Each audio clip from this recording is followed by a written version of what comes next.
Now that we've prepped our geometry, it's inside of DOPS, and we've added a bunch of different spices or forces to make things interesting.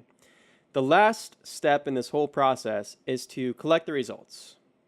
And with Houdini, we want to collect the results, cache it out so that it's really fast to read, and then that will become our final result to render. However, there's a few different ways that you can cache this out with Houdini. There's a few different ways that you can pick up this information from DOPS.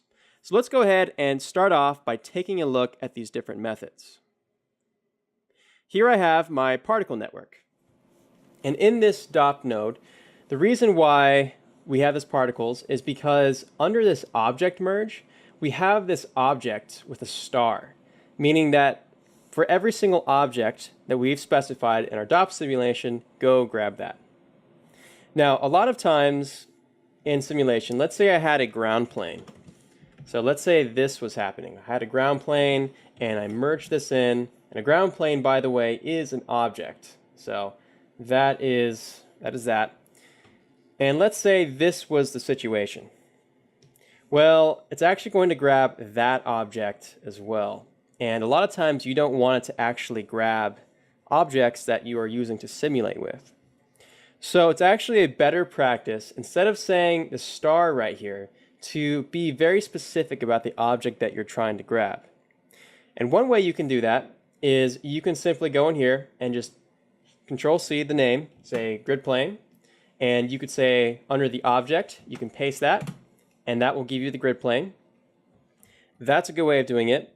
If we had, let's say, multiple particle simulations that had this term grid in it, we could use a double star and then type in grid. And what that is saying is grab any object with this term grid placed anywhere in its name.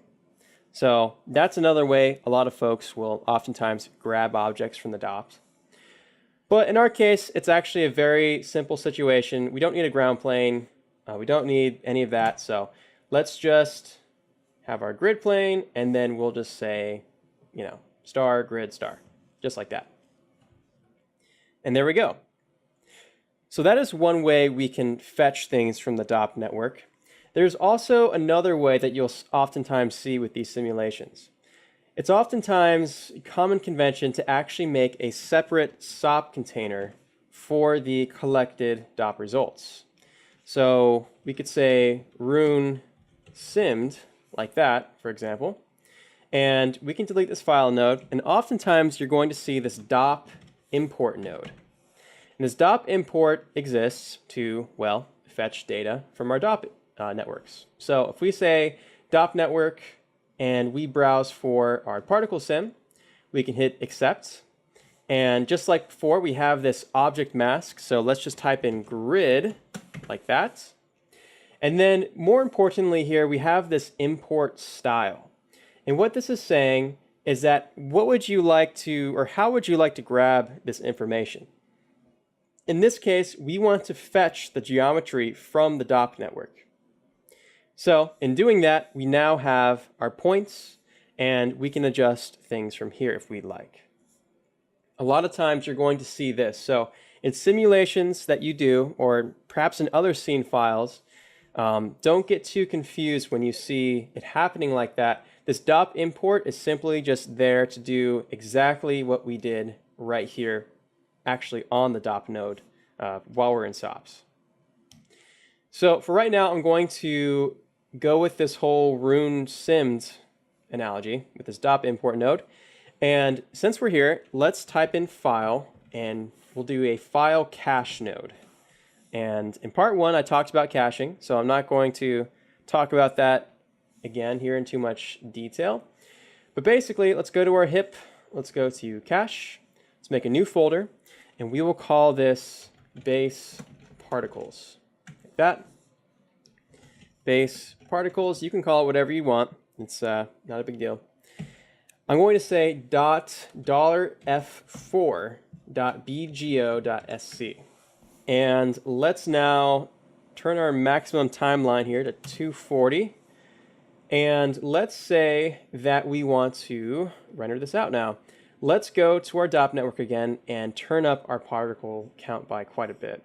So instead of 50,000, let's do 400,000, which is not too absurd, honestly, for particles. It's very common to have a lot of particles when you simulate things. So we have our rune simmed, we have our file cache ready to go. Let's hit save to disk and we will cache that out. All right, now that we've done that, let's make a file node and we will right click our geometry file, say copy parameter, paste relative reference, just like that. And now if I put my visibility to file 1, we have our simulation. Right on. Let's also name this base particles and base particles read. In the next lesson, let's actually take a look at groups. I just realized that it would be really cool to do this wipe effect, kind of like a magical spell being placed on this marble platform. And I know I mentioned that we talk about groups, so let's do that in the next lesson and then resim this thing out again.